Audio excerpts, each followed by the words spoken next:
সিরিয়ার সাম্প্রতিক সংঘর্ষ ও প্রাণহানি নিয়ে উদ্বেগ প্রকাশ করেছেন দেশটির অন্তর্বর্তীকালীন প্রেসিডেন্ট আহমেদ শারা। এদিকে রবিবার সিরিয়ার রাজধানী দামেস্কে চলমান সহিংসতা বন্ধের দাবিতে বিক্ষোভ করেছে দেশটির নাগরিকরা।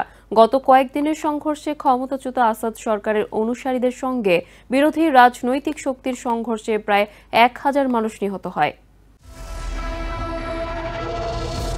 সিরিয়ার ক্ষমতাচ্যুত বাশার আল আসাদের অনুসারীদের সঙ্গে দেশটির নতুন নেতৃত্বের সমর্থকদের সংঘাত বন্ধের দাবিতে রবিবার রাজধানী দামেস্কে বিক্ষোভ করেছে সাধারণ মানুষ। বিক্ষোভকারীরা অবিলম্বে শান্তি প্রতিষ্ঠার জোর দাবি জানান। এদিকে রবিবার দামেস্কের একটি মসজিদের বাইরে দাঁড়িয়ে সবাইকে শান্তি শৃঙ্খলা বজায় রাখার আহ্বান জানান সিরিয়ার অন্তর্বর্তীকালীন প্রেসিডেন্ট আহমেদ আল শারা। সাম্প্রদায়িক উত্তেজনাকে আরও উস্কে না দেবার আহ্বান জানান তিনি।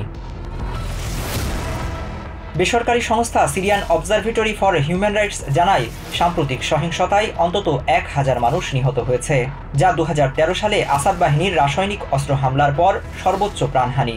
ডিসেম্বরে আসাদ সরকারের পতনের পর গত কয়েক মাস তুলনামূলকভাবে শান্ত ছিল দেশটি। অন্তর্বর্তী সরকারের দাবি, আসাদ অনুগতরা সুপরিকল্পিতভাবে হামলা চালালে সহিংসতার শুরু হয়।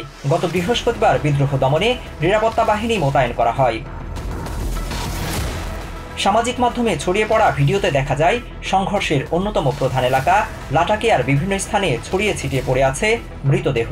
গত শুক্রবার প্রেসিডেন্ট আহমেদ আল শারা জানিয়েছিলেন, আসাদের অনুগত সহ যারা এই অপরাধের সাথে জড়িত তাদের খুঁজে বের করা হবে এবং বিচারের আওতায় আনা হবে। রবিবার শারার অফিস জানিয়েছে, ইতিমধ্যে সংঘর্ষ এবং হত্যাকাণ্ডের ঘটনায় একটি স্বাধীন তদন্ত কমিটি গঠন করা হয়েছে।